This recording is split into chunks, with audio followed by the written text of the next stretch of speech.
Hello everybody, welcome to Gregsbeerreviews today. Time to take that walk and go see what's in the fridge today.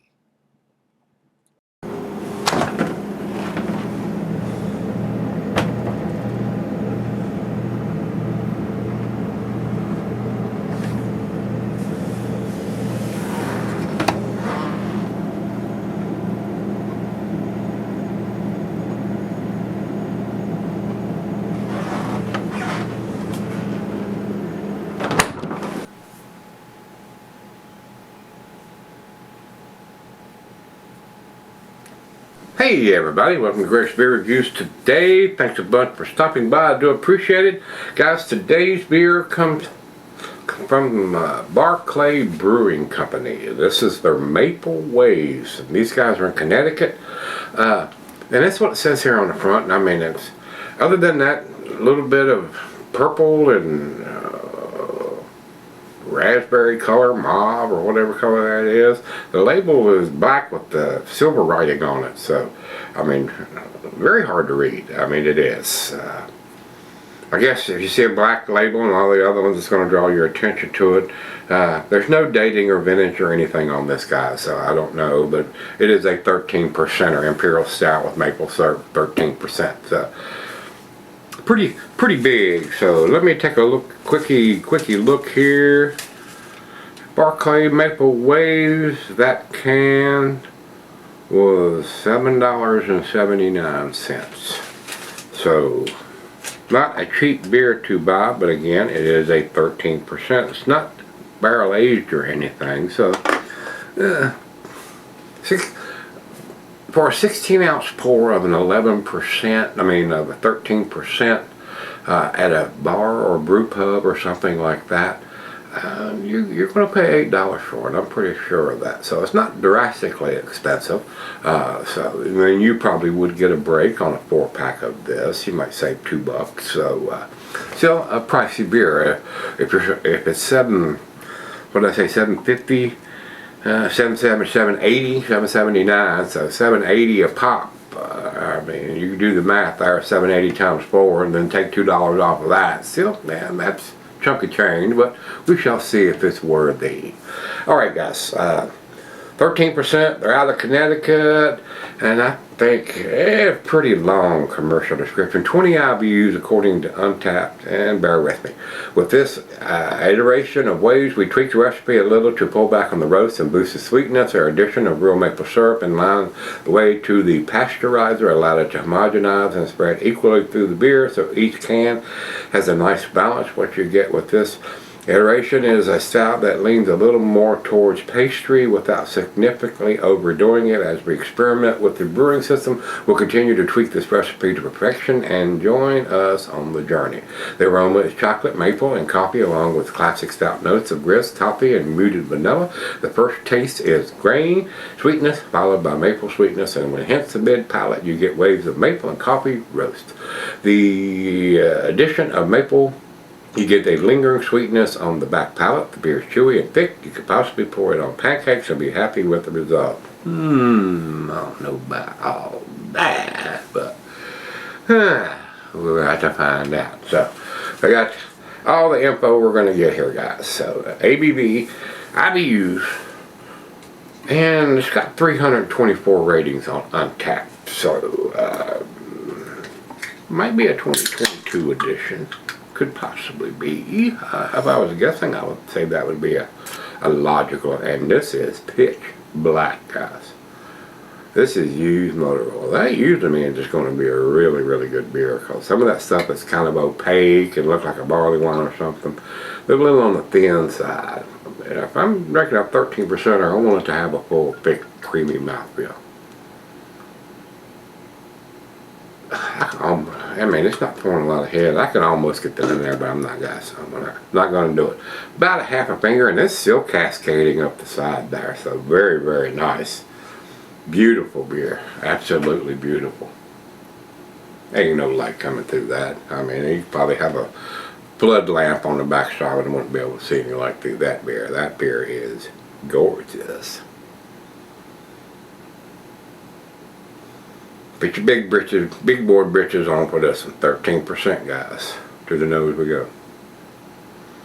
Yes, big time notes of chocolate, roasted malt, caramel, toffee. There's a nice sweetness in there from the maple syrup. It smells awesome, guys. It absolutely smells awesome. Man, and you don't need it, but, and it's not barrel aged, bourbon barrel aged. You could put some in there if you were a glutton for punishment. That would probably kick us up there like 15%. But you would get the notes of bourbon if that's what you're after. Just a PSA announcement there. We're diving in. Cheers.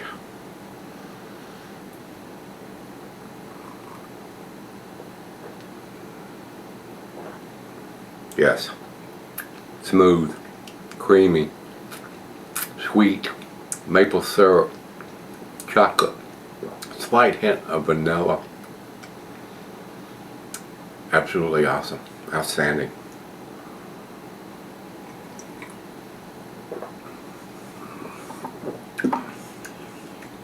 Not a candy bar in the glass, don't get me wrong here, guys. I mean, it's just not chocolate over top of chocolate.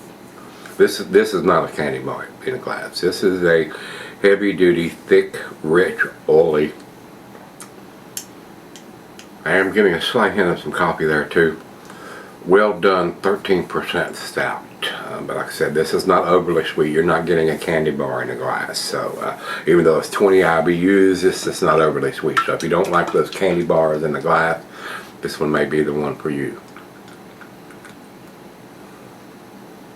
So some of them can be really, really sweet, guys. So I mean, if you're not a big chocolate fan, I mean, you are a big peanut butter fan, which some of them have. So I mean, I understand that.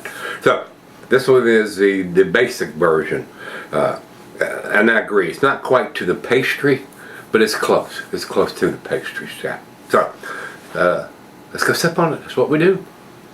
Alright guys, I'm back.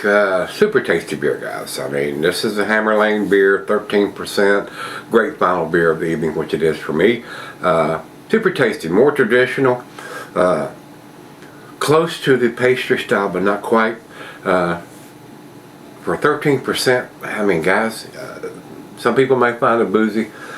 I do not. I mean, I can tell I'm drinking a 13%. Don't get me wrong. I mean, I can taste the full-bodied mouthfeel that I get from those larger stouts and stuff. So, but being as hidden as it is to me tells me how well made that the beer is. So basically, you know, just realize you're drinking a 13%. Don't drink this and try to drive somewhere. Please, don't do it. I'm asking, I'm begging you, don't do it. Final chug. Now that I just took that sip, I can see there's a coating on the bottom of the glass here on the very bottom, and we do not want to leave that. I mean, that is goodies. This is settled while I've been sipping on it for the last hour. So, swirly swirl, when you see that down in the bottom of the glass when you're sipping on it, you don't want to just keep going and leave that in there. No, no, no. Pick it up. It's like chocolate and you're pouring chocolate in a milk, and you get to the bottom, you see that down the bottom. You don't want to leave that there. You don't want to shake that last little swallow up in there and get all that up in there. Get the goodies. What I'm talking about. Now, I don't joke.